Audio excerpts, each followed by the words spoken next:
So welcome students, welcome to Gyan Wisdom. This is the third and last part for accountancy important question. हमने already chapter 1 से लेकर, ठीक है, chapter 1 से लेकर पूरा चैप्टर 7 तक आई गेस, हाँ, हमने सारे इंपॉर्टेंट क्वेश्चंस कर लिए हैं। 2 क्लास हमारा हो चुका है। अगर आपने अभी तक नहीं देखा है, 2 वीडियो आ चुके हैं, तो आप जरूर देख लेना और उतना जरूर प्रिपेयर करना अपने एचएस फाइनल एग्जाम के लिए। ओके, चलो तो देखते हैं कहाँ पहुँचे अभी हम लोग। हाँ, यहाँ से हमें स्टार्ट करना है फाइनेंशियल स्टेटमेंट ऑफ कंपनी। इससे पहले का सारा क्लास ऑलरेडी आ चुका है, तो आप जाकर वो उतना जरूर आप पहले देख लो। So financial statement of company इस बार आपके लिए रहेगा 8 मार्क्स के लिए। 8 मार्क्स में आपको फाइनेंशियल स्टेटमेंट का मीनिंग पढ़ना ही है, ठीक है, इस टर्म का मतलब क्या होता है, और आइडियल कैरेक्टरिस्टिक्स या फिर जो कैरेक्टरिस्टिक्स है, फीचर्स हैं, वो आपको पढ़ना है। ये आपको देखो 12, 16, 17, 19 सब में पूछा गया है। What are the various types of financial statement, क्या क्या होते हैं ना, जैसे इनकम स्टेटमेंट, पोजिशनल स्टेटमेंट, जिसको बैलेंस शीट आप बोलते हो, ठीक है, और जो भी स्टेटमेंट फंड फ्लो हो गया, कैश फ्लो हो गया, तो वो सब आपके लिए जो है रहेगा, उसके बारे में आपको पढ़ना है और एक्सप्लेन करना है।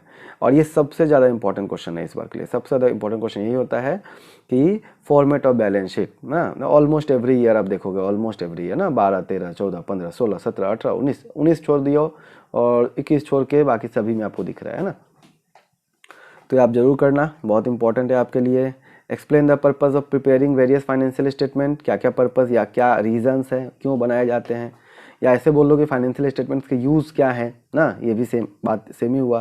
तो ये आपको पूछा गया है, देखो यहाँ पर यूजेज एंड यूजर्स, ठीक है, और फाइनेंशियल स्टेटमेंट बना के दे ही दिया गया यहाँ पे ऑलरेडी। यूजेज क्या होंगे, वही पर्पस ही आपके यूजेज हो जाएंगे, ठीक है, ये और ये दोनों चीज़ सेम ही हो गए। ये 2022 में पूछा गया था यूजेस वाला actually. What are the types of information, किस तरह के इन्फॉर्मेशन आपको मिलता है फाइनेंशियल स्टेटमेंट से।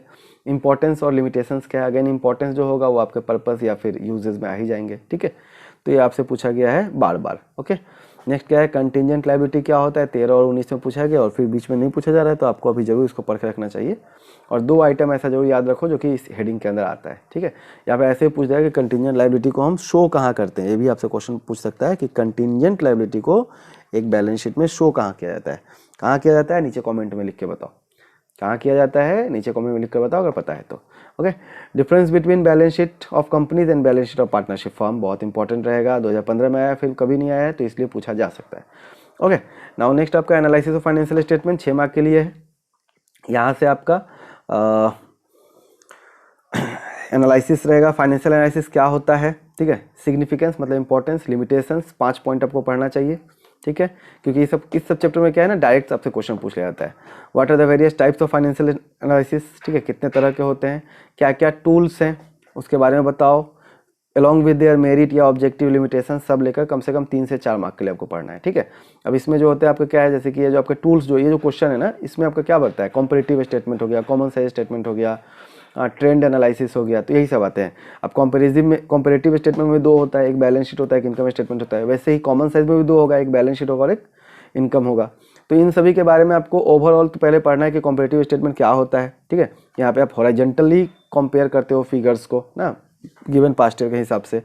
देन उसके बाद में कॉमन साइज में क्या होता है, यहाँ पे आप वर्टिकल कंपैरिजन करते हो किसी एक को बेस पकड़ कर ना, बेसिकली सेल्स जो होता है इसका 100% माना जाता है। हाँ, देन उसके बाद में क्या आपका ट्रेंड एनालिसिस के बारे में आपको पढ़ना है। ये आपका 14-16 ना, ये सब इस सब साल में इसके ऊपर क्वेश्चन बना हुआ है। ओके, नेक्स्ट अब आ जाते हैं रेशियो एनालिसिस। रेशियो एनालिसिस क्या होता है, मीनिंग, ऑब्जेक्टिव क्या है, हाँ, ऐसे रेशियो एनालिसिस का, और लिमिटेशंस क्या होते हैं इसके, ठीक है, ये सारे साल में पूछे गए हैं। Then what are the types according to traditional classification, traditional classification के हिसाब से कितने टाइप है, ये पूछा जा सकता है, 2 बार पूछ लिया गया ऑलरेडी, ठीक है। एक्सप्लेन द मीनिंग ऑफ, ये वाला पार्ट जरूर करना, आजकल इसमें से क्वेश्चन आता ही है, ठीक है। जैसे 22 में ये सारे के सारे क्वेश्चंस गिर गए, ये सब ना, 19 में 1-2 यहाँ से गिर गए, operating ratio, operating profit ratio, gross profit ratio. तो इन सब में आपको पढ़ना क्या है, बेसिकली जैसे मैं एक एग्जांपल बताता हूँ। करंट रेशियो मतलब क्या होता है, current assets by current liability, ठीक है। तो current assets by current liability, अब इसी को आपको कंपेयर करके आपको बता देना है कि it is a ratio of current ratio two current liability, ठीक है। अच्छा, 1 सेकंड रुको, कोई आया है, मैं देख के आता हूँ, 2 मिनट।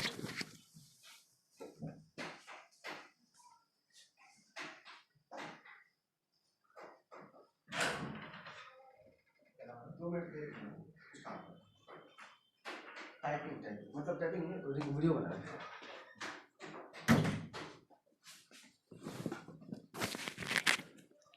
ओके, सो नेक्स्ट क्या है आपके पास में, नेक्स्ट है cash flow statement. Cash flow statement यहाँ पे लास्ट चैप्टर शायद है कैश फ्लो, हाँ लास्ट है। तो बस इतना आपको देखना है कि कैश फ्लो स्टेटमेंट क्या होता है, इसके ऑब्जेक्टिव्स या फिर यूजेस क्या है, 5 पॉइंट बोला गया है।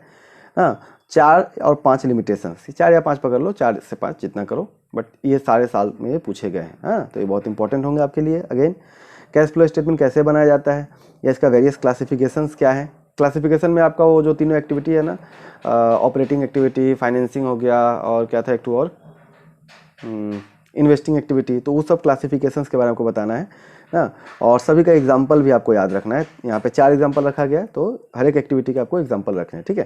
देन उसके बाद में मेथड्स क्या है, तो इसके 2 मेथड होते हैं आपके ना, वो आपका वो एक डायरेक्ट मेथड है, इनडायरेक्ट मेथड है। तो डायरेक्ट में आप कैसे करते हो, इनडायरेक्ट में कैसे करते हो, तो इसका बेसिकली आपको फॉर्मेट बना देने से भी आपका आंसर आता है। Explain the methods of calculating cash flow from operating activity. अच्छा, ज़्यादातर एग्जाम में ना, ज़्यादातर टाइम में ऑपरेटिंग एक्टिविटी से आपके क्वेश्चन बनते हैं इस चैप्टर से। तो आपको ये वाला जो पार्ट है ऑपरेटिंग एक्टिविटी वाला, ये जरूर करके रखना, ठीक है। तो अच्छा, इस साल क्या है ना, ऑलरेडी ये 2022 में ये वाला क्वेश्चन गिर चुका है, तो इस साल प्रोबेबली चांस होगा कि पहला क्वेश्चन से ही आपका इंपॉर्टेंट क्वेश्चन जो है बन जाएगा, मतलब पहले क्वेश्चन से आपके एग्जाम में क्वेश्चंस आ जाएंगे, ठीक है। अच्छा, तो ये रहा आपका ये पूरा का पूरा क्लास, मैंने आपको पूरा बता दिया। अब कुछ कुछ क्वेश्चंस आपके आए थे, तो मैं एक बार उसको फिर से एक बार बता देता हूँ, जो छोटे मोटे क्वेश्चंस आपके पूछे गए हैं। हाँ, एक बार मैं इसको हटा देता हूँ सबको जल्दी जल्दी। क्वेश्चंस आपने कमेंट में जो दिया है और मुझे कुछ व्हाट्सएप में जो आपने दिया है, मैं उसी का बात कर रहा हूँ क्वेश्चंस का, ठीक है। सो क्वेश्चंस कैसे क्वेश्चन पूछे गए हैं देखते हैं। हाँ, क्वेश्चन ये था, एक तो क्वेश्चन ये था कि पार्टनरशिप में अभी तक जो है पार्टनरशिप फर्म के ऊपर क्वेश्चन तो पूछा ही नहीं जाता है, तो ये इंपॉर्टेंट क्यों है।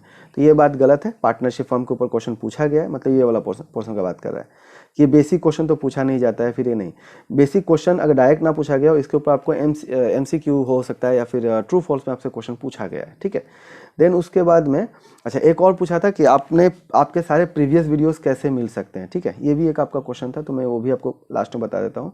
देन एक और मुझे क्वेश्चन याद नहीं आ रहा, अभी देखने से याद आ जाएगा कौन सा क्वेश्चन था। हाँ, सेक्शन 37 के बारे में पूछ रहा था कि इसके अंदर में क्या है, कैसे है। तो मैंने आपको शायद बताया होगा, सेक्शन 37 में आपको बताया गया है कि आप डिसीज्ड पार्टनर को पैसा कैसे पे करते हो। 2 मेथड है उसके अंदर में, मतलब 2 ऑप्शन दिया गया है, उन दोनों में जो ज़्यादा फायदेमंद होता है डिसीज्ड पार्टनर फैमिली के लिए, उनको मिलता है।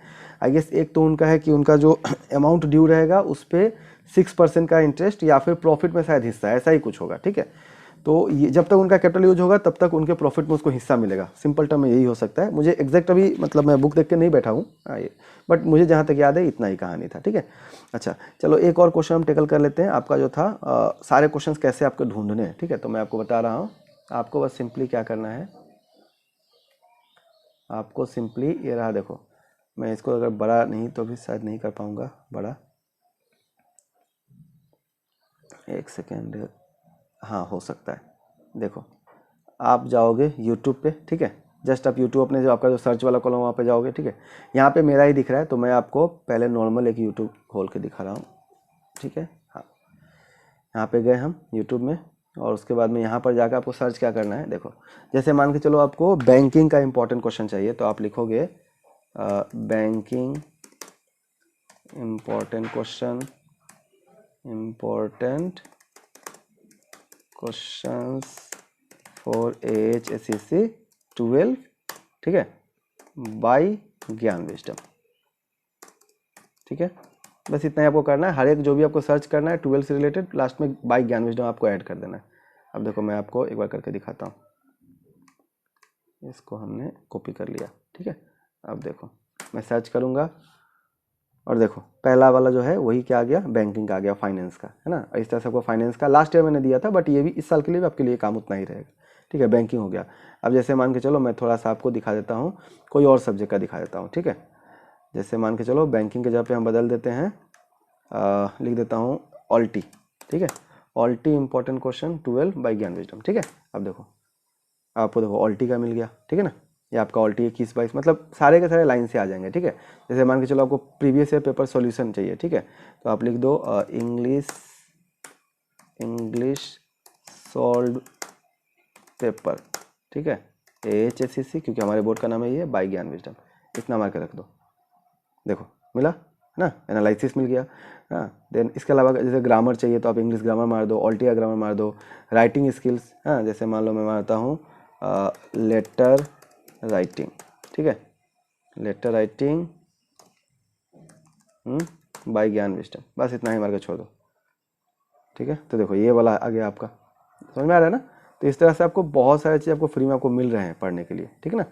तो बस थोड़ा सा आप सर्च करोगे तो आपको बहुत कुछ मिल जाएगा, आराम से आप पढ़ सकते हो। ओके, सो आई होप आपको ये मेरा सारा बात समझ में आ गया होगा। कोई डाउट, कोई क्वेश्चन अगर होता है तो आप पूछ सकते हो। Okay, thank you students, thanks for watching this video.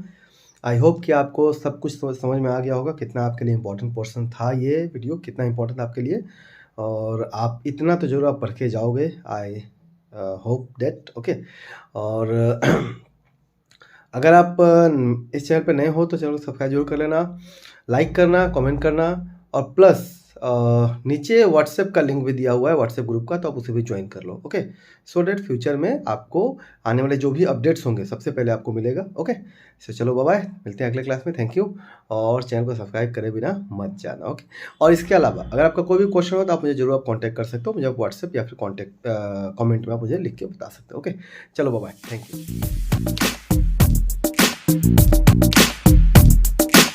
You.